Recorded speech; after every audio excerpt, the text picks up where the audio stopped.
First time I went in the steel mill was 1969. I came home from college to work in Christmas break. I worked at Republic Steel where my dad was. It was a smaller mill, and it was an eye-opening thing. The locker room there, they had this much standing water on the floor. You had to stand on wooden pallets to wash your hands, and I always wondered why my dad would come home dirty. And really, why don't you take a shower in the mill? Well, when I got there, I saw why. It was awful. It was a pigsty. The working conditions, as far as hygiene, was awful, and that all changed too over the years. But one year, I came back from college and I worked in a tin mill, a sorting room, and it was all women and who were hired during World War II. And they were now getting up there in age, and I was a young guy, and they would feed me, and I'm working with all these, what I considered old women at the time. Now they'd be young chicks to me. But I'm working with all these old women, and one time, and they like me, pinch my cheek, feed me cookies and all that stuff. I was driving a particular piece of equipment, and it had a very unique steering system, and I crashed it through a wall. And it scared all these women, and they wanted nothing to do with me anymore. But this one particular area, because the women were very good at it, it was called the assorting room. They would take these sheets of tin-coated plate, and they would flip them looking for imperfections. The ladies had the good eye. They were very good at it, okay? That was another job that was eliminated by technology, okay? So they all left. But as I started coming in the mill as years go on, there's been a point for hiring more women in the mill. And as women came in, they did different things. They could be cranemen. They could do stuff that, hand-eye coordination, excellent. But as far as brutal labor, they weren't there. But nevertheless, that being said, the numbers increased tremendously. I don't know of anybody that thought working in the mill was a drudge. Well, I shouldn't say that. They didn't think it was abnormal to work in the mill or abhorrent.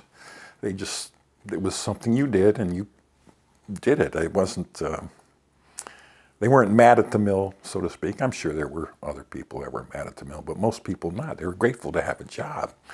If you have 29,000 people there, they had their own hospital, they had their own police force, they had their own power generation. At one time, before I was born, the gases that they generated making coke, it heated the city of Gary. Instead of natural gas, they used coke oven gas, and it was piped all over the city. Technology kept coming up every few years, eliminating steps. And so what that meant was eliminating jobs. And they had to do it, or else you wouldn't be competitive.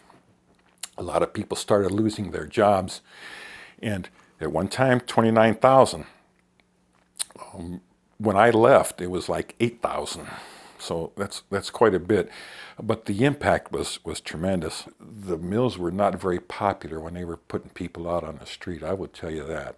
And I think at that point in time, that was it. I mean, before that, the mill was our big protector and that sort of thing. The person or the entity with all the power. But after that, it was just like, what are they going to do to me next? Late 60s, that's when it really started to kick in. And then really kicked in the 70s. And of course, by that time, I was on my own, and I could see up close the competition. Many times they said, we're going to close the coke plant, or we're going to close this part because we just can't compete. A lot of that stuff did not pan out. But technological improvements I saw, and that was really a grim reaper for jobs, just sweeping away thousands at one time when the new technology came in. It also, the environmental issues were starting to come up, and it was a culture change, because in the past it was like, do whatever you want, production's number one, dump it in the river, get rid of it, bury it, whatever. But when the environmental consciousness came, it was like hard to change. It's like a ship in the sea. It's going this direction. All of a sudden they say change directions. Well, that ship don't change just like a motorcycle. It takes a big arc, and it takes time and energy.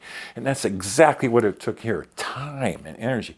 People finally understanding what the heck it's all about. At first, it was like they changed the culture because they had to. They were beat into it, okay? Fines, whatever. But as the years and decades actually rolled, people understood, we have kids, and when we die, we don't want to leave them a ball of garbage as a planet. So we want to do it because it's the right thing to do.